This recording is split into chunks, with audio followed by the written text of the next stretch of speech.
నమస్కారం అమరావతి న్యూస్ కి స్వాగతం. ఈనాటి వార్తా విశేషాలు. యాంటీ నార్కోటిక్స్ డే సందర్భంగా గుంటూరులో నిర్వహించిన వాగ్దాన్ కార్యక్రమంలో ముఖ్యమంత్రి చంద్రబాబు నాయుడు పాల్గొన్నారు. స్థానిక అమరావతి రోడ్లోని ఫీవర్ ఆసుపత్రి నుంచి చిల్లీస్ జంక్షన్ వరకు నిర్వహించిన వాగ్దాన్ ప్రదర్శనలో ప్రజా ప్రతినిధులతో కలిసి సీఎం పాల్గొన్నారు. శ్రీ కన్వెన్షన్ లో విద్యార్థులు యువతతో జరిగే సదస్సులో ఆయన ప్రసంగించారు. ఆంధ్రప్రదేశ్ ను మాదక ద్రవ్య రహిత రాష్ట్రంగా తీర్చిదిద్దేందుకు ఈగల్ సంస్థను స్థాపించామన్నారు. గంజాయి వినియోగాన్ని అరికట్టేందుకు ఉక్కుపాదం మోపడంతో పాటు డ్రగ్స్ నిర్మూలనకు చర్యలు తీసుకుంటున్నామని వివరించారు. ఈ కార్యక్రమంలో కేంద్ర సహాయ మంత్రి పెమ్మసాని చంద్రశేఖర్, హోంమంత్రి వంగలపూడి అనిత, టీడీపీ ప్రజా ప్రతినిధులు, కూటమి నేతలు పాల్గొన్నారు. ఆంధ్ర బ్రాండ్ పోతా ఉందని చాలా సార్లు చెప్పాను. నేను ఆ విధంగా పోరాడితే కడాన ఒక్క సమీక్ష పెట్టలేదు ఆనాటి ముఖ్యమంత్రి. కనీసం ఒక్కసారి ఖండించలేదు. 5 ఏళ్లయింది. యాంటీ డ్రగ్ మూమెంటం మీరందరూ చూస్తే ఇంటర్నేషనల్ డే ఇదే మరికి జరిపేవారు. ఒక్క రోజైనా కార్యక్రమం చేపట్టాడా నేను అడుగుతున్నా. మేము పోరాడితే మా ఆఫీసు మీదకి దాడి పంపించాడు. దాడి చేశారు. తిరిగి కేసులు పెట్టి తెలుగుదేశం పార్టీ కార్యకర్తల్ని జైల్లో పెట్టాలని ప్రయత్నం చేశారు. నేను ఒకటే మీ అందరికీ విజ్ఞప్తి చేస్తున్నాం. ఇదొక సమస్య వారసత్వంగా వచ్చింది నాకు. అనేక సమస్యలు వచ్చాయి కానీ ఇది పెద్ద సమస్య. 10 లక్షల కోట్ల రూపాయలు అప్పులైనాయి. నేను సూపర్ 6 ఇస్తా అన్నాను. ఒకే మాట చెప్తున్నా, ఎన్ని కష్టాలున్నా మళ్ళీ రాష్ట్రాన్ని బాగు చేసే బాధ్యత మాదని ఆ రోజే చెప్పాం. ఇచ్చిన మాట నిలబెట్టుకుంటామని చాలా స్పష్టంగా చెప్పాం. దాన్ని ముందుకు తీసుకుపోతున్నాం. ఈరోజు నేను వచ్చింది ఇక్కడికి డ్రగ్స్ కానీ గంజాయి కానీ పండించే వ్యక్తులు కానీ అమ్మే వ్యక్తులు కానీ ఈ డ్రగ్స్కు అలవాటు పడిపోయి దీన్ని సేవించే వ్యక్తులు కానీ వాళ్ళందరికీ విజ్ఞప్తి చేస్తున్నాం. నేను మీ అందరి పైన గంజాయి పైన డ్రగ్ పైన యుద్ధాన్ని ప్రకటిస్తున్నా. ఎవరైనా అడ్డం వస్తే తొక్కుకుంటా పోవడం తప్ప ఎవరిని వదిలిపెట్టను. ఈ విషయంలో మనందరం గుర్తుపెట్టుకోవాల్సిన అవసరం ఉంది. 5 ఏళ్లలో మీరు చూశారు. ఇప్పుడే ఎమ్మెల్యే గారు ఒక మాట చెప్పారు. స్థానిక శాసనసభ్యుడు, ఏ నాయకుడైనా రాజకీయాల్లో ఉండే వ్యక్తులు ఆదర్శంగా ఉండాలి. చెడును ఎక్కడ కూడా ప్రోత్సహించకూడదు. చెడు వ్యక్తులతో కలవకూడదు. అలాంటిది ఒక గంజాయి బ్యాచ్, రౌడీ షీటర్ పోలీసుల మీద దాడి చేస్తే పోలీసులు అతన్ని ఎక్కడికక్కడ పోలీసుల డ్యూటీ.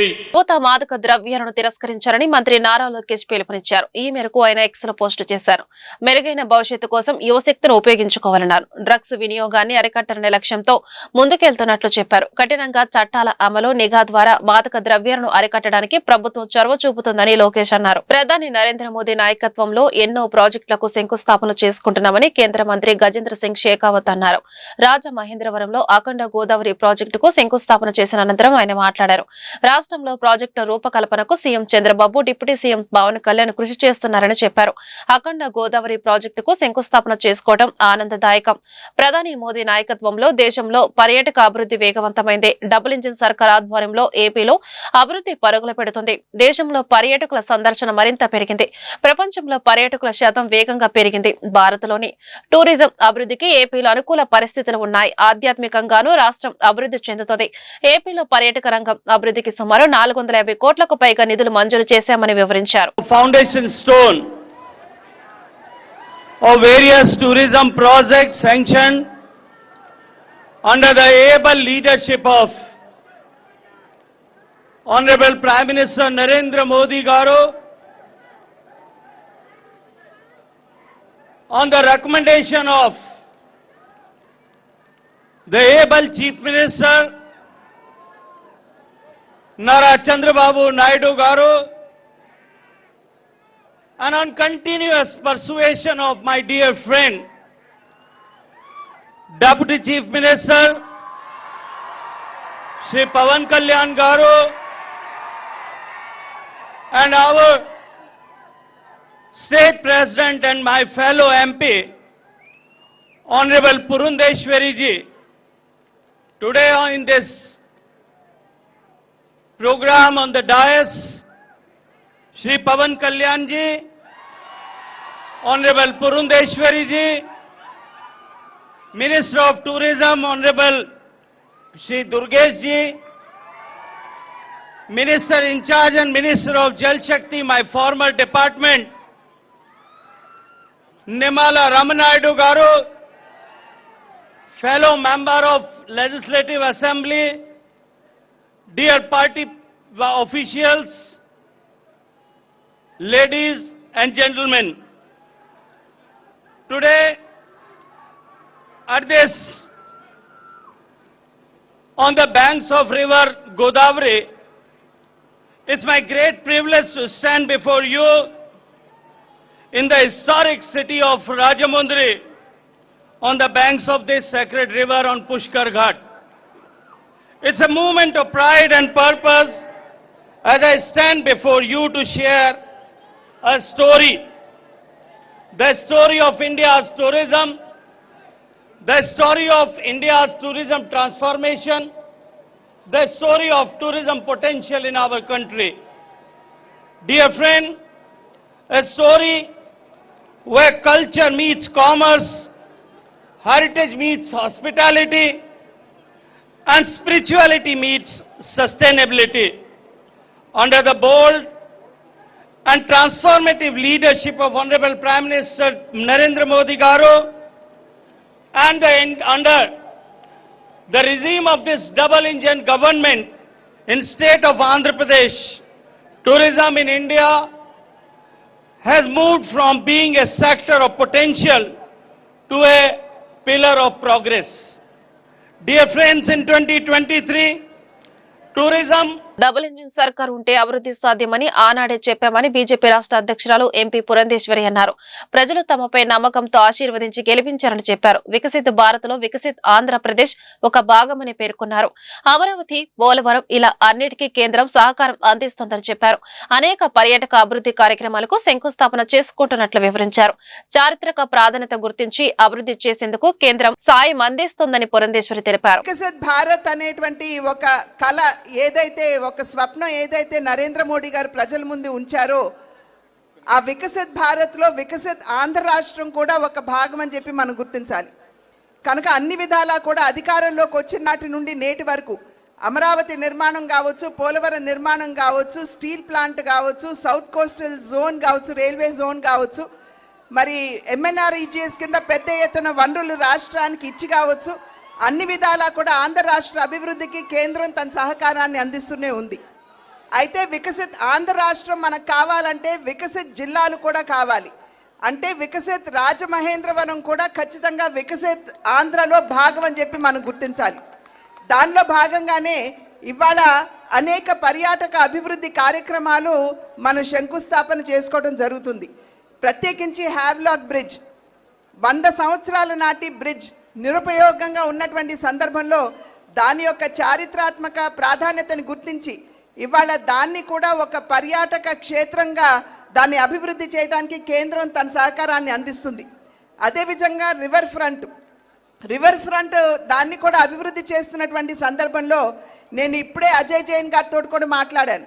అక్కడ ఉన్నటువంటి విగ్రహాలని తొలగించకుండా ఏదైతే అభివృద్ధి చేస్తున్నామో ఆ అభివృద్ధిలోనే మిళితం చేయమని చెప్పి వారికి ఇప్పుడే అజయ్ జైన్ గారు కూడా నేను అభ్యర్థించడం జరిగింది. అదేవిధంగా హ్యావ్లాక్ బ్రిడ్జ్తో పాటుగా ఇవాళ పుష్కరాలకి సంబంధించి 2027వ సంవత్సరంలో ఏదైతే పుష్కరాలు మనం రాబోతుందో దాన్ని దృష్టిలో ఉంచుకునే ఇవాళ పుష్కర ఘాట్లో అఖండ గోదావరికి కూడా మనం శంకుస్థాపన చేసుకోవడం జరిగింది. కనుక అభివృద్ధి రాజమహేంద్రవరాన్ని ఇందాక సోదరులు దుర్గేష్ గారు మాట్లాడుతూ హెరిటేజ్ జిల్లాగా రాజమహేంద్రవరాన్ని గుర్తించాలి అని చెప్పి వారు అభ్యర్థించారు. ప్రజలందరికీ గుర్తుండే ఉంటుంది.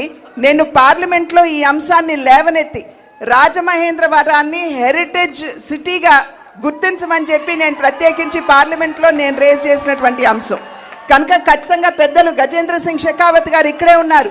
వారి సహకారంతో ఖచ్చితంగా దీనికోసం నా వంతు కృషి చేస్తాను అని చెప్పి తెలియజేస్తూ అన్ని విధాలా పర్యాటకంగా కావచ్చు, అదేవిధంగా రిలీజియస్గా కావచ్చు, రాజమహేంద్రాన్ని అభివృద్ధి చేసుకునేటువంటి అవకాశం ఉన్నటువంటి సందర్భంలో ఆ దిశగా ఇప్పటికే ఆల్రెడీ అడుగులు వేస్తున్నాం. గౌతమి లైబ్రరీని కూడా దాన్ని అభివృద్ధి చేయడానికి నా వంతు కృషి నేను చేస్తున్నాను. కనుక ఖచ్చితంగా రాబోయే కాలంలో కూడా ఏదైతే ప్రజలు మా పట్ల విశ్వాసాన్ని కనబరిచారు. రాజు మహేంద్రవరం అంటే గుర్తుకొచ్చేది గోదావరి తీరమని AP deputy CM Pawan Kalyan అన్నారు. అఖండ గోదావరి ప్రాజెక్టుకు శంకుస్థాపన చేసిన అనంతరం ఆయన మాట్లాడారు. తీరం వెంట నాగరికత, భాష అన్ని అభివృద్ధి చెందుతాయని చెప్పారు. ఆంధ్రుల అన్నపూర్ణగా పేరుగాంచిన డొక్కా సీతమ్మకు జన్మనిచ్చిన నేల ఇది అని చెప్పారు. ఆదికవి నన్నయ్యతో పాటు ఎంతో మంది కళాకారులకు జన్మనిచ్చిన నేలిది. ఎంతో కాలంగా ఉన్న కళను సాకారం చేసే దిశగా ముందుకెళ్లడం ఆనందదాయకం. పర్యాటక రంగంలో యువతకు ఎక్కువ ఉపాధి అవకాశాలు ఉంటాయి. ప్రాజెక్టు పూర్తయితే ఏటా 4 లక్షల మంది పర్యాటకులు పెరిగే అవకాశం ఉంది. శక్తివంతమైన నాయకులు, ప్రభుత్వం ఉంటే అభివృద్ధి వేగవంతమవుతుంది. విశాఖ స్టీల్ ప్లాంట్ ప్రైవేటీకరణ కాకుండా ఆపగలిగాము అంటే దానికి కేంద్ర మంత్రి గజేంద్ర సింగ్ షెకావత్ కారణం. ఆంధ్రప్రదేశ్ అభివృద్ధికి ఆయన ప్రత్యేక కృషి చేస్తున్నారు. రాష్ట్ర వ్యాప్తంగా ఉన్న పర్యాటక కేంద్రాలకు పునరుజ్జీవం అందించాలని కోరుతున్నాం. రాజస్థాన్ లో వీరులు పుట్టిన నేల నుంచే గజేంద్ర సింగ్ షెకావత్ వచ్చారు. ఆంధ్రుల పౌరుషం ఉన్న ఈ నేల స్వభావాన్ని అర్థం చేసుకుంటున్నారని పవన్ కళ్యాణ్ చెప్పారు. శక్తివంతమైన మనకి ప్రభుత్వం ఉన్నప్పటికీ కూడా కేంద్రంలో కూడా అంతే, దానికి మించి, దానికి 100 మించిన శక్తివంతమైన నాయకులు, శక్తివంతమైన ప్రభుత్వం ఉంటే మనకి ప్రాజెక్టులు చాలా అవలీలుగా అవుతాయి, వెంటనే చాలా తొందరగా పూర్తి చేయొచ్చు. మనకి నదులు అనేవి మనం ఎలా చూస్తామంటే విదేశాల్లో కేవలం అక్కడ కూర్చోబెట్టి రెస్టారెంట్స్ లేదంటే ఇవి పెడతారు. మన నది మన జీవనంలో భాగం, మన నది మన సంస్కృతిలో భాగం మనకి. అలాంటి భాషా సంస్కృతులు పరివిడిల్లే తిరవాక ప్రాంతాలు మనవి. అందుకని వీటిని ముఖ్యంగా మనం కూర్చున్న పుష్కర్ ఘాట్లు డెవలప్ చేయడంతో పాటు ముఖ్యంగా మన కళలు, వీటి మొత్తం చూస్తే దాదాపు అక్కడ మనకున్న షాప్స్ పెట్టడం కానీ, మన సంస్కృతికి సంబంధించిన షాప్స్ కానీ ఇవన్నీ పెట్టడానికి చాలా బలమైన ప్రణాళిక చేశారు. ఇది ఈ 4 ఏళ్ల కాలంలో కేంద్ర రాష్ట్ర ప్రభుత్వాల ఉమ్మడి సహకారంతో 2035 నాటికి 35 లక్షల పర్యాటకులను అఖండ గోదావరి ప్రాజెక్టు ఆకర్షించేలాగా, అలాగే రాష్ట్ర వ్యాప్తంగా ఉన్న పర్యాటక కేంద్రాలకు పునర్జీవం పోసేలాగా గౌరవ ప్రధానమంత్రి శ్రీ నరేంద్ర మోదీ గారి సహకారం, గౌరవ ముఖ్యమంత్రి శ్రీ నారా చంద్రబాబు గారి నాయకత్వం, అలాగే పర్యాటక రంగాన్ని అద్భుతంగా తీర్చిదిద్దాలి అన్న ఆలోచనతో ఉన్న మన నేలబిడ్డ కందుల దుర్గేష్ గారు, వారి సారథ్యంలో రాష్ట్ర పర్యాటక రంగం ముందుకు పోతుందని తెలియజేస్తూ, Gajendra Singh Shekhawat ji always wants our Andhra Pradesh to be very progressive, to have a greater development, and he would like all the support which is needed, and he would extend that. This is not the first time, this is not going to be the last time. As long our NDA government continues, the growth will happen in a fast-paced manner.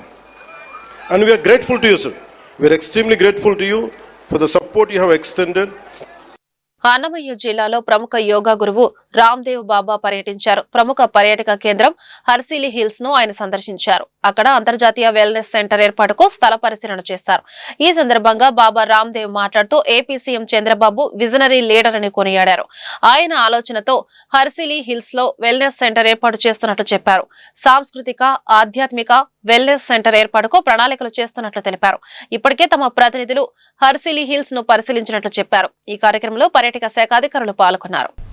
Chandrababu Naidu ji is a generous person. He is a very spiritual and he wants to hear international level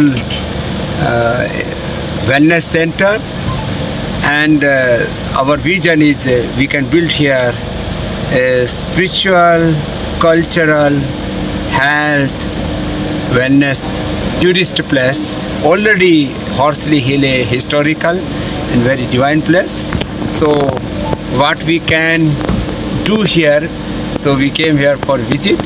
So we are very happy we can do something here for big for Andhra and not only for nation, for international center. Tirumala యాత్రపై gaming app సృష్టించి భక్తులను మోసగిస్తున్న robo lakhs కంపెనీపై చర్యలు తీసుకోవాలని జనసేన నేత Kiran royal కోరారు. ఈ మేరకు TTD chairman BR నాయుడుకు ఆయన ఫిర్యాదు చేశారు. దీనిపై స్పందించిన టీటీడీ చైర్మన్ వెంటనే చర్యలు తీసుకోవాలని విజిలెన్స్ అధికారులను ఆదేశించారు. తిరుపతి నుంచి తిరుమల ప్రయాణం, వైకుంఠం క్యూ కాంప్లెక్స్ నుంచి శ్రీవారి ఆలయం దైవ దర్శనం చేసుకున్న దృశ్యాలతో రోబో లాక్స్ యాప్ ను రూపొందించినట్టు ఫిర్యాదులు అందాయి. ఈ సందర్భంగా బిఆర్ నాయుడు మాట్లాడుతూ దైవ భక్తిని అదునుగా చేసుకుని ఆన్లైన్ లో వసూళ్లకు పాల్పడుతున్నట్లు తమకు ఫిర్యాదులు అందినట్లు తెలిపారు. స్వలాభం కోసం తిరుమల దృశ్యాలతో అక్రమాలకు పాల్పడుతున్న వారిపై కఠిన చర్యలు తీసుకుంటామన్నారు. కిరణ్ రాయల్ మాట్లాడుతూ శ్రీవారి భక్తుల మనోభావాలు దెబ్బతీసేలా గేమ్ ను డిజైన్ చేశారన్నారు. శ్రీవారి ఆలయంలో అణువణువు ఎలా ఉంటుందో తెలిపేలా గేమ్ ను డిజైన్ చేశారని, వెంటనే దాన్ని తొలగించారని టీటీడీని కోరినట్లు చెప్పారు. తమిళనాడు, కర్ణాటక, కేరళలోనూ ఆలయాలపై చాలా గేమ్ డిజైన్లు ఆన్లైన్ లో ఉన్నాయని, ఆయా రాష్ట్ర ప్రభుత్వాలు దీనిపై దృష్టి సారించాలని కోరారు. అల్లిపిరి టోల్ గేట్ నుంచి తిరుమల దర్శనం చేసుకుని మళ్ళీ లడ్లు తీసుకుని మళ్ళీ తిరుపతికి వెళ్ళి ఎలా వెళ్ళొచ్చు అని చెప్పి ఒక రూపంలో ఒక యాప్ క్రియేట్ చేసి అందులో దాన్ని సోషల్ మీడియాలో పెట్టి దాని ద్వారా ఉండి ఒకటి పెట్టి డాలర్స్ రూపంలో డబ్బులు వసూలు చేస్తున్నారు. దాంట్లో గేమ్ అంటే వెంకటేశ్వర ఆటలాడతారా, పిల్ల చేస్తున్నారు చేస్తున్నారు. మీరు మీ లిమిట్ ఉంటుంది, దేనికైనా ఒక లిమిట్ ఉంటుంది. దేవుడితో ఆటలాడటం ఏంది? భవిష్యత్తులో వెంకటేశ్వర స్వామి జోలికి రావాలన్నా, హిందూ మతాల జోలికి రావాలన్నా, ఇటువంటి యాప్ క్రియేట్ చేయాలన్నా, ఏమి చేయాలన్నా సరే వాళ్ళకి భయపడే విధంగా శిక్షలు పడాలి. దాని మీద చర్యలు తీసుకోవాల్సిందిగా చైర్మన్ గారు కోరం. దీని వెంటనే చైర్మన్ గారు స్పందించారు కాబట్టి ఇమ్మీడియట్లీగా కేసు నమోదు చేసి అరెస్ట్ చేసి ఆ యాప్ని డిలీట్ చేసిన బాధ్యత టీటీడీ తీసుకోవాల్సింది కోరుతున్నాం. మున్సిపల్ ఇంజనీరింగ్ విభాగం కార్మికులు చేస్తున్న సమ్మె గురువారం నాటికి 4వ రోజుకి చేరింది. ఈ సమ్మెలో భాగంగా గుంటూరు నగరపాలక సంస్థ కార్యాలయం వద్ద ఇంజనీరింగ్ కార్మికులు ప్రభుత్వానికి వ్యతిరేకంగా నినాదాలు చేశారు. ఈ సందర్భంగా రాష్ట్ర జేఏసీ చైర్మన్ ఈదలమూడి మధుబాబు మాట్లాడుతూ మున్సిపల్ ఇంజనీరింగ్ పరిధిలో 28 విభాగాల్లో పనిచేస్తున్న అవుట్ సోర్సింగ్ కార్మికులకు తక్షణమే వేతనాలు పెంచాలని డిమాండ్ చేశారు. అలాగే రాష్ట్ర ప్రభుత్వం అమలు చేస్తున్న సంక్షేమ పథకాలు వీరికి వర్తింపజేయాలని విజ్ఞప్తి చేశారు. ఇప్పటికైనా కూటమి ప్రభుత్వం స్పందించి ఇంజనీరింగ్ విభాగంలో పనిచేసే కార్మికుల సమస్యను పరిష్కరించాలన్నారు. లేని పక్షంలో నిరావధిక సమ్మెను ఉధృతం చేస్తామని ప్రకటించారు. బాబు రాష్ట్రంలో ఉన్న అన్ని నగరపాలక సంస్థల పురపాలక సంఘాల్లో ఇంజనీరింగ్ విభాగంలో పనిచేస్తున్న కార్మిక సంఘాల జేఏసీ చైర్మన్. మేము గత 4 రోజులుగా ప్రభుత్వ తీరుకు నిరసనగా సమ్మె చేస్తూ ఉన్నాం. ఎందుకంటే గతంలో అధికారంలో ఉన్న వైసీపీ ప్రభుత్వం కేవలం మున్సిపల్ రంగంలో పారిశుద్ధ్య విభాగం, డ్రైవర్లు, అండర్గ్రౌండ్ డ్రైనేజీ కార్మికులకు మాత్రమే జీతాలు పెంచి ఇంజనీరింగ్ విభాగంలో పనిచేసే 28 రకాల విధులు నిర్వహించే కార్మికులకు జీతాలు పెంచకుండా మోసం చేసింది. అలాగే ఆప్కాస్ అనేది ఒకటి పెట్టి ఆప్కాస్లో మాకందరికీ CFMSID ఒకటి సృష్టించి మమ్మల్ని ప్రభుత్వ ఉద్యోగులుగా చూపించి మాకు సంక్షేమ పథకాలు కూడా కోత పెట్టడం జరిగింది. అయితే ఈ ప్రభుత్వం ఇప్పుడున్న ప్రస్తుతం అధికారంలో ఉన్న కూటమి ప్రభుత్వం వస్తే ఏదైనా మెయిల్ చేసిద్దనే భావంతో మా అవుట్సోర్సింగ్ రంగంలో పనిచేసే అన్ని శాఖల్లో పనిచేసే అవుట్సోర్సింగ్ కార్మికులు కూడా 2 లక్షల మంది పైచిలుకున్న కార్మికులందరూ కూడా కూటమి ప్రభుత్వాన్ని నమ్మి ఓట్లు వేయడం జరిగింది. ఎందుకంటే కూటమి ప్రభుత్వం అధికారంలో వచ్చే ముందు ఎన్నికల మేనిఫెస్టోలో అవుట్సోర్సింగ్ ఉద్యోగులందరికీ కూడా సంక్షేమ పథకాలు అమలు చేస్తామని చెప్పి చెప్పటం, అలాగే మెరుగైన ఇంకా ఆప్కాస్ వ్యవస్థను మెరుగైన వ్యవస్థగా తీసుకొస్తారనే ఉద్దేశంతో మేమందరం కూడా కూటమి ప్రభుత్వానికి ఓట్లేసి గెలిపించడం జరిగింది. అయితే దానికి భిన్నంగా ప్రభుత్వం వచ్చిన తర్వాత మాకు జీతాలు కూడా పెంచిద్ది అనుకున్నాం. అయితే ప్రభుత్వం వచ్చి ఏడాది గడిచినప్పటికి కూడా ఏదైతే గత ప్రభుత్వం మోసం చేసిందో ఇంజనీరింగ్ కార్మికుల్ని, అదే మోసం ఈ ప్రభుత్వం కూడా చేస్తూ ఉంది. జీతాలు పెంచే ఆలోచనలో లేదు. ఎన్నిసార్లు వినతిపత్రాలు ఇచ్చినప్పటికి కూడా ప్రభుత్వం పట్టించుకునే పరిస్థితి లేదు. మంత్రి నారాయణ గారు అయితే ఈ నెల 2వ తేదీన మా కార్మిక సంఘాలతో చర్చలు జరిపి మాకు గతంలో ప్రభుత్వం ఏదైతే 6,000 రూపాయలు పారిశుద్ధ్య కార్మికులకు పెంచిందో అదే జీతాన్ని అందరికి సమానంగా పెంచమని చెప్పి అడిగాం. ఎందుకంటే గతంలో ప్రభుత్వాలు ఎప్పుడు కూడా పారిశుద్ధ్యం, ఇంజనీరింగ్ అని తేడా లేకుండా జీతాలు పెంచుకుంటూ వచ్చినాయి. గత వైసీపీ ప్రభుత్వమే తేడా చూపించి వాళ్ళని మమ్మల్ని విడగొట్టి జీతాలు పెంచడం జరిగింది. అయితే ఈ ప్రభుత్వం న్యాయం చేసింది అనుకుంటే ఎన్నిసార్లు వినతిపత్రాలు ఇచ్చినా మంత్రి గారితో మాట్లాడినా ముఖ్యమంత్రి గారితో మాట్లాడి చెప్తామని చెప్పి ఆయన అర్ధాంతంగా చర్చలు ముగిసి వెళ్ళిపోయి దాదాపు 22 రోజులు 3 రోజులు అవుతా ఉంది. ఇప్పటి వరకు చర్చలు జరపట్లేదు. అందుకు నిరసనగా మేము మాకు సమానంగా అందరికీ సమానంగా 6,000 రూపాయలు జీతం పెంచాలి, అలాగే మాకు అన్ని సంక్షేమ పథకాలు అమలు చేయాలి, మాకు మినిమం టైం స్కేల్ ఇవ్వాలి, మాకు హెచ్ఆర్ పాలసీని అమలు చేయాలి, అలాగే రిటైర్మెంట్ బెనిఫిట్స్ మాకు ఇవ్వాలి, గ్రాడ్యుటీ మాకు ఇవ్వాలి. ఎవరైనా చనిపోతే నేటి డిజిటల్ యుగంలో స్మార్ట్ వర్క్ పెంపొందించుకోవాల్సిన ఆవశ్యకత ఎంతైనా ఉందని గుంటూరు తూర్పు ఎమ్మెల్యే మహమ్మద్ నజీర్ తెలిపారు. ప్రభుత్వ సంక్షేమ కార్యక్రమాలు ప్రజలకు చేరువ చేసేలా, మహిళా సాధికారతకు మరింత ఊతమిచ్చేలా మెప్మా రీసోర్స్ పర్సనల్ కు ట్యాబ్లు పంపిణీ చేస్తున్నట్లు చెప్పారు. రాష్ట్ర ముఖ్యమంత్రి చంద్రబాబు నాయుడు పారదర్శకతకు అత్యంత ప్రాధాన్యత కల్పించారని వివరించారు. గుంటూరు కార్పొరేషన్ కౌన్సిల్ మీటింగ్ హాల్లో గుంటూరు పట్టణ పేదరిక నిర్మూలన సంస్థ ఆధ్వర్యంలో ఎమ్మెల్యే నజీర్ మెప్మా రీసోర్స్ పర్సన్లకు ట్యాబ్లు పంపిణీ చేశారు. ఈ సందర్భంగా ఎమ్మెల్యే మాట్లాడుతూ మహిళా సాధికారత కోసం కూటమి ప్రభుత్వం విశేషంగా కృషి చేస్తోందన్నారు. ఆర్పీల విధి నిర్వహణలో ట్యాబ్ల వినియోగం వలన అనేక ప్రయోజనాలు లభిస్తాయని పేర్కొన్నారు. P4 ద్వారా పేదరికం లేని సమాజాన్ని నిర్మిస్తామన్నారు. చంద్రబాబు దార్శనికత వలనే యోగాంధ్ర కార్యక్రమం రికార్డులు సృష్టించిందన్నారు. ఈ కార్యక్రమంలో నగర deputy mayor Shaik Sajila, MEPMA PD Vijayalakshmi పాల్గొన్నారు. భాగంగా ఉన్నటువంటి మహిళల ఆర్థికంగా సామాజికంగా అభివృద్ధి కావాలనేటువంటి గొప్ప ఆలోచనతో ముఖ్యంగా పట్టణాల్లో నివసించేటువంటి పేదలకి జీవనోపాధితో పాటు ఆర్థికంగా నిలదొక్కుకోవాలనేటువంటి ఆలోచనతో నిర్మించినటువంటి మెప్మా డిపార్ట్మెంట్లో పనిచేసేటువంటి ఆర్పీలు ముఖ్యంగా ప్రతి ఒక్క గవర్నమెంట్ స్కీమ్ దగ్గర నుండి కేంద్ర రాష్ట్ర ప్రభుత్వాలు ఇచ్చేటువంటి ప్రతి ఒక్క కార్యక్రమాన్ని కూడా ఇంటింటికి తీసుకుని వెళ్ళినటువంటి ఆర్పీలకు డిజిటల్గా ఈరోజు మారుతున్నటువంటి యుగంలో ప్రతి ఒక్కరు కూడా కంప్యూటర్స్ని వాడుతూ ల్యాప్టాప్స్ని వాడుతూ పనిచేస్తున్నటువంటి తరుణంలో వాళ్ళకు కూడా మరింత వెసులుబాటుగా ఉండేటువంటి విధంగా ఈరోజు గ్యాలక్సీ శాంసంగ్ సంబంధించినటువంటి 5G ట్యాబ్ని దాదాపు 150 మందికి గుంటూరు తూర్పు నియోజకవర్గంలో ఇవ్వడం జరుగుతూ ఉంది. ముఖ్యంగా దీని ద్వారా వాళ్ళందరూ కూడా ఆడిట్తో పాటు కొత్త గ్రూప్స్ని ఫామ్ చేయడం, దాంతోపాటు వాళ్ళని ప్రమోట్ చేసుకోవడం, అవసరమైనటువంటి బ్యాంక్ లింకేజ్తో పాటు అన్ని కార్యక్రమాలు కూడా ట్యాబ్ ద్వారా చేసుకొని మరింత పారదర్శకంగా వెసులుబాటుగా ప్రతి ఒక్కరికి కూడా అర్థమయ్యేటువంటి విధంగా ఎక్కడా కూడా లోటుబాట్లు లేకుండా మరింత దీనిగా పనిచేయడానికి ఆలోచనతో ఈరోజు గౌరవ ముఖ్యమంత్రి గారు పెద్ద ఎత్తున రాష్ట్రంలో ఉన్నటువంటి 9,590 ఆర్పీలందరికీ కూడా ఈరోజు ట్యాబ్స్ని ఇవ్వడం జరుగుతూ ఉంది. చాలా సంతోషం. ఎందుకంటే చంద్రబాబు నాయుడు గారు రాష్ట్రంలో కొత్త ఆలోచనతో ఈరోజు P4 పథకాన్ని ముఖ్యంగా పేదవారిని ఉన్నతమైనటువంటి వర్గాలకు సమానంగా ఎదిగేటువంటి విధంగా పెట్టినటువంటి కార్యక్రమాన్ని ప్రజల్లో తీసుకొని వెళ్ళడానికి ఒక నూతన ఒరడితో ఈరోజు ట్యాబ్లు ఇవ్వడం జరుగుతూ ఉంది. ప్రజలందరూ ముఖ్యంగా ఆర్పీలందరూ కూడా మరింత పారదర్శకంగా ప్రజలకు ఉపయోగపడేటువంటి విధంగా సమాజంలో ఉన్నటువంటి భేదాభిప్రాయాలను తొలగించేటువంటి విధంగా ఈ కార్యక్రమాన్ని తీసుకొని దీన్ని వెసులుబాటును మీరందరూ కూడా ఉపయోగించుకోవాలని చెప్పి కోరుకుంటూ గౌరవ ముఖ్యమంత్రి గారికి హృదయపూర్వకమైనటువంటి ధన్యవాదాలు తెలుపుతాం. ఈరోజు గౌరవనీయులు ముఖ్యమంత్రి వర్యులు చంద్రబాబు నాయుడు గారు ఒక గొప్ప ఆలోచనతో, ఒక గొప్ప సంకల్పంతో ఆర్పీలకు ట్యాబ్స్ ఇవ్వటం జరిగింది. ఎందుకంటే గతంలో కూడా 2014లో ట్యాబ్స్ ఇచ్చిన చరిత్ర చంద్రబాబు నాయుడు గారికి ఉంది. అదేవిధంగా మళ్ళీ ఈ యొక్క 2024లో కూడా ట్యాబ్స్ ఇవ్వటం జరిగింది ఆర్పీలకు. ఎందుకంటే ప్రజలకి ఇటు సంక్షేమం మరియు అభివృద్ధి ప్రతి ఒక్కటి కూడా ప్రజల్ని తీసుకెళ్ళాలి అనే ఒక ఎలాగైతే చంద్రబాబు నాయుడు గారు ఒక విజన్ లీడర్గా, ఒక అడ్మినిస్ట్రేషన్ లీడర్గా ముందుకు వెళ్తున్నారో అదే ఒక టెక్నాలజీతో ప్రజలకి ఏ ఇబ్బంది కలగకూడదు, ఆర్పీల ద్వారా ప్రజలకి ఇటు సంక్షేమం మరియు అభివృద్ధి ప్రతి దశలో ముందుకు వెళ్ళాలి, ప్రజలకి మంచి చేయాలి అనే ఒక ముఖ్య ఉద్దేశంతో ఈ యొక్క ట్యాబ్ని కూడా ఏర్పాటు చేయడం జరిగింది. ప్రతి ఒక్కటి కూడా ఇవ్వటం జరిగింది. మరి ముఖ్యంగా మహిళలకు, అంటే మహిళలు ఆర్థికంగా ఎదగాలని, గౌరవంగా ఉండాలని, సమాజంలో తల ఎత్తును తిరగాలని, ప్రతి ఒక్క ఇంట్లో ఒక బిజినెస్ ఉమెన్గా ఉండాలని, 1,00,000 మందికి పైగా మహిళలను తయారు చేయాలని ఒక మీటింగ్ యొక్కది అప్లోడ్ అవగానే జనరేట్ అవుతుంది. అదేవిధంగా మనం లోన్స్ కూడా ఏంటంటే హస్సల్ ఫ్రీ ఉండాలనే ఉద్దేశంతో బ్యాంకర్స్తో డైరెక్ట్గా వెళ్ళడము, మనం 10 సార్లు బ్యాంకుల చుట్టూ తిరగడము, ఈ లోన్ తెచ్చుకోవడం ఇబ్బంది అవుతుందనే ఉద్దేశంతో మధ్యవర్తులు కూడా ఉండకూడదని మన ఆర్పీ ద్వారా కానీ లేదంటే SHG లీడర్ కానీ లోన్ రిక్వెస్ట్ అనేది రైజ్ చేసుకోవచ్చు వాళ్ళ గ్రూప్కి సంబంధించి. ఇది కూడా ఈ మహిళా కాస్ యాప్ ద్వారానే ఉంటుంది. అందరు ఆర్పీలకి SHG లీడర్స్కి కూడా ఐడీలు ఇవ్వడం అనేది జరిగింది.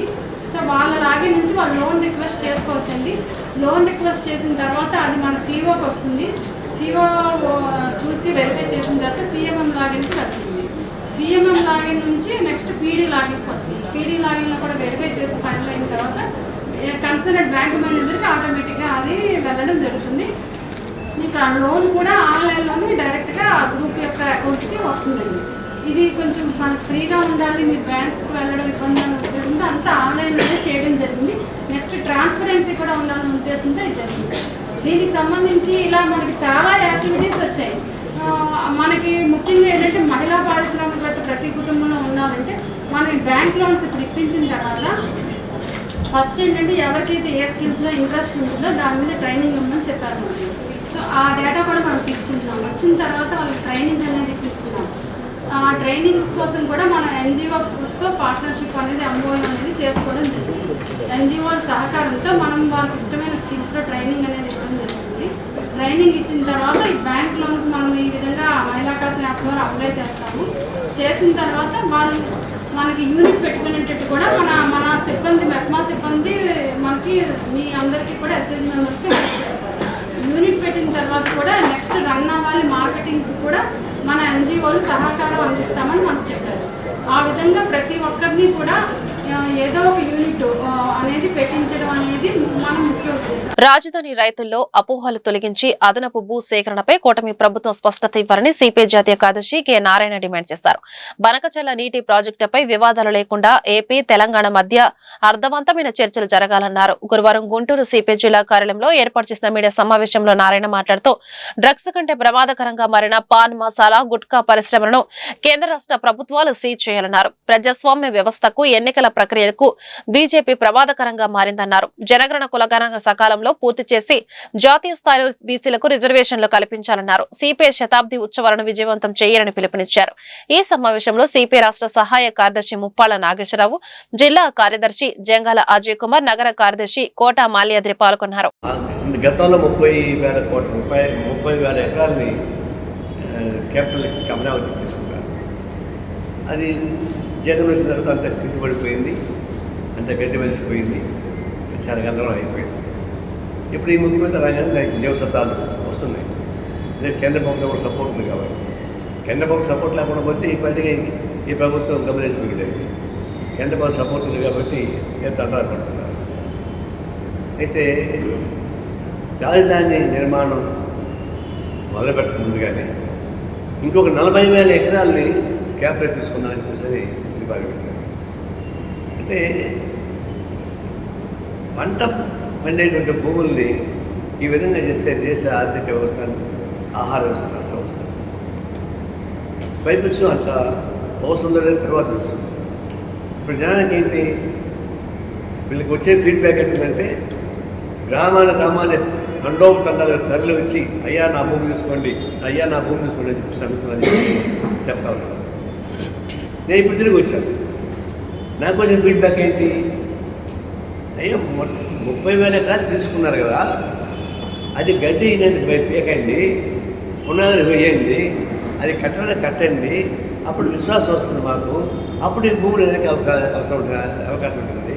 అది గడ్డి మీద చెట్లే ఉంటే మళ్ళీ ఇంకా 40,000 ఎకరాల భూములు ఏమంటే ఇప్పటికే 5 ఏళ్ల పాటు బాధపడ్డారు భూములు ఇచ్చిన వాళ్ళు.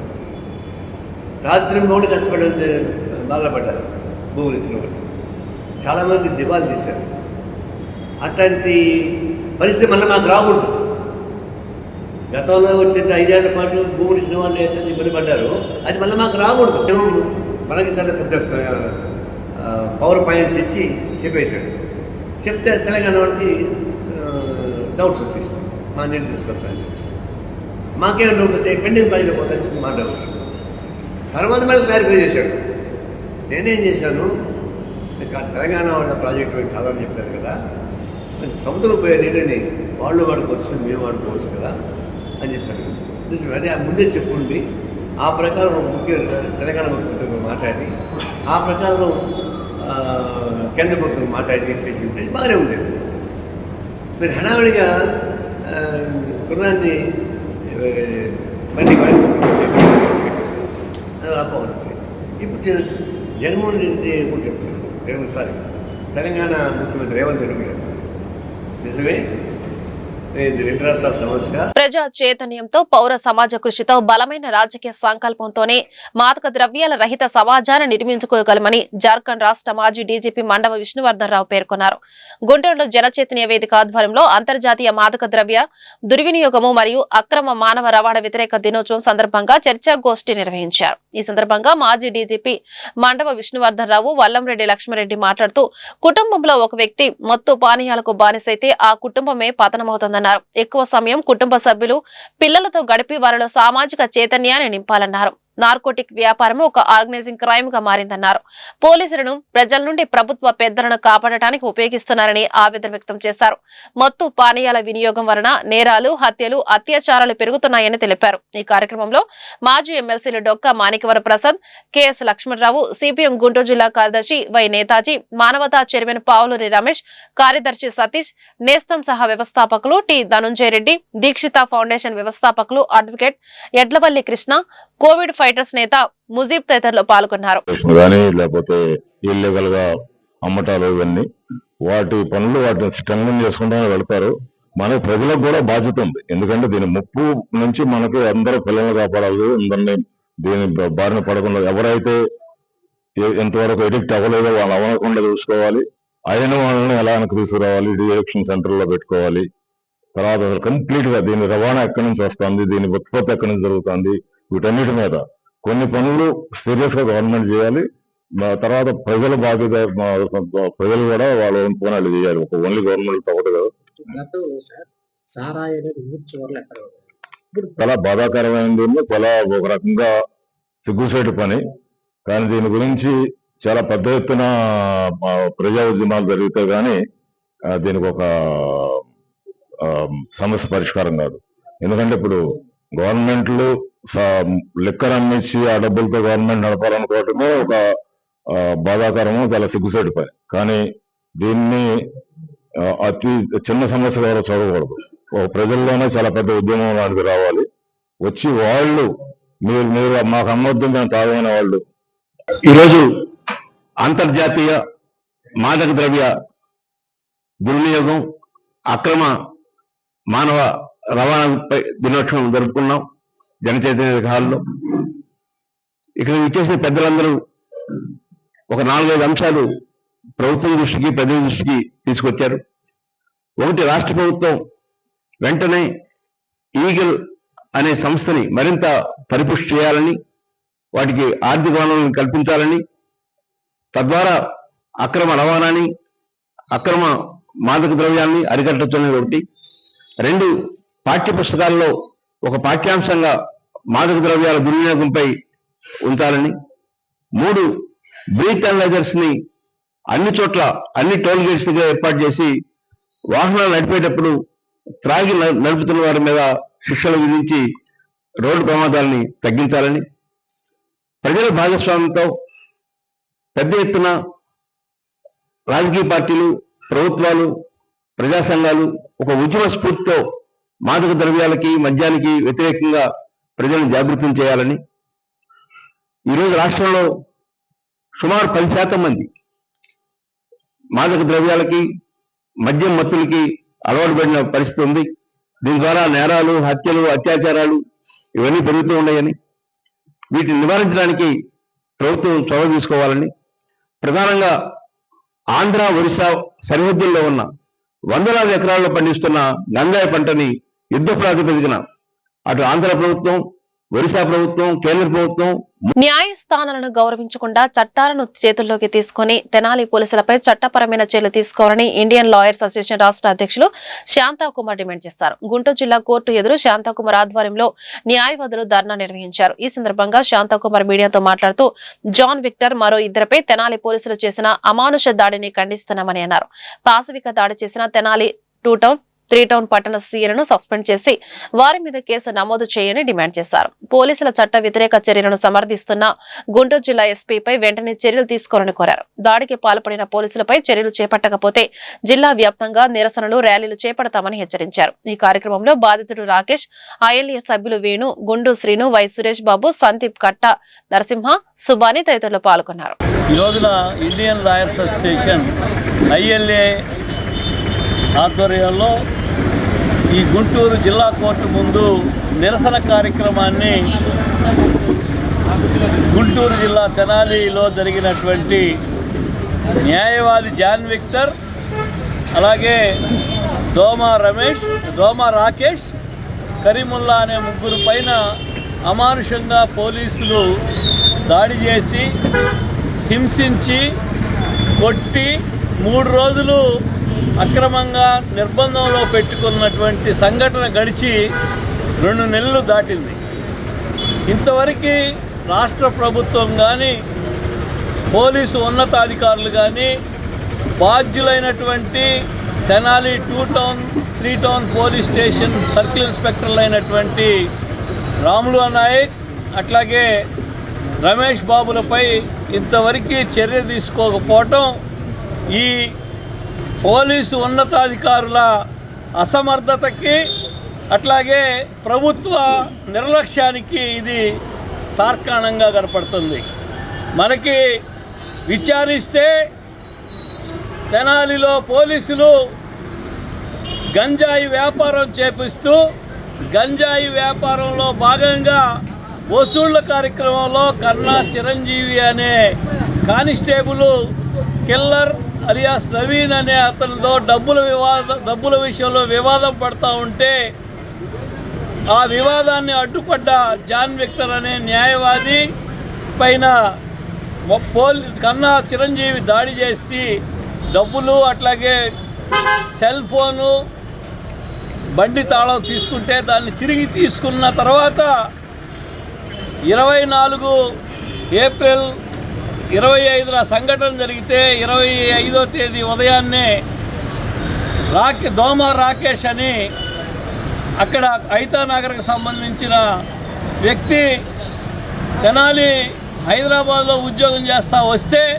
అతన్ని 25వ తేదీ ఉదయం అక్రమంగా కస్టడీలోకి తీసుకొని ఆ తర్వాత జాన్ విక్టర్ని కరీముల్లా అనే వ్యక్తులిద్దరిని కూడా మంగళగిరిలో వాళ్ళ ఇంటి దగ్గర ఉంటే వాళ్ళని అక్రమంగా నిర్బంధించి కారులో తీసుకెళ్తూనే దాడి చేసి కొట్టి 1 టౌన్ పోలీస్ స్టేషన్లో మధ్యాహ్నం వరకు కొట్టి హింసించి ఆ తర్వాత షీట్ ఓపెన్ చేసి వాళ్ళకు దుర్మార్గులుగా ఈ సమాజానికి చూపించి ప్రజల సహకారం లేకుండా చేశారు. కానీ మరి లీగల్గా వాళ్ళు టెక్నికల్గా అన్ని విషయాల్లో దొరికిపోవడం జరిగింది. మరి వాళ్ళని రిమాండ్ పెట్టిన తర్వాత రౌడీ షీట్ ఓపెన్ చేయడం జరిగింది. మరి ఆ లెక్క చూసుకుంటే మరి ముందుగా మీరు మీ పోలీసు వ్యవస్థను ప్రక్షాళన చేయాలి. ఎన్ని కేసుల్లో పోలీసులు ఉన్నారో అలానే రాజకీయ నాయకుల మీద ఒక్కొక్కళ్ళ మీద ఎన్ని కేసులు ఉన్నాయి, మరి ఆ కేసుల్లో వాళ్ళ మీద రౌడీ షీట్ ఓపెన్ చేశారా, మరి ముందు అది ఓపెన్ చేయండి. అవన్నీ చేయకుండా అమాయకులైన ప్రజల మీద మీరు రౌడీ షీట్లు ఓపెన్ చేసి మీ తప్పు ఎక్కడ కప్పుగుచ్చిద్దని మరి డ్రగ్స్ దందాలో ఈ పోలీసు వ్యవస్థ ఉంది, దాన్ని తీవ్రంగా ఖండిస్తున్నాం. మరి ఆ వసూళ్లలో వాళ్ళ దగ్గరికి వెళ్ళి వాళ్ళు ఈకపోతే మరి అది ఎక్కడ బయట పెడతారని చెప్పి ఈ విధంగా వాళ్ళ మీద. ఈ వార్తలు ఇంతటితో సమాప్తం. నమస్కారం.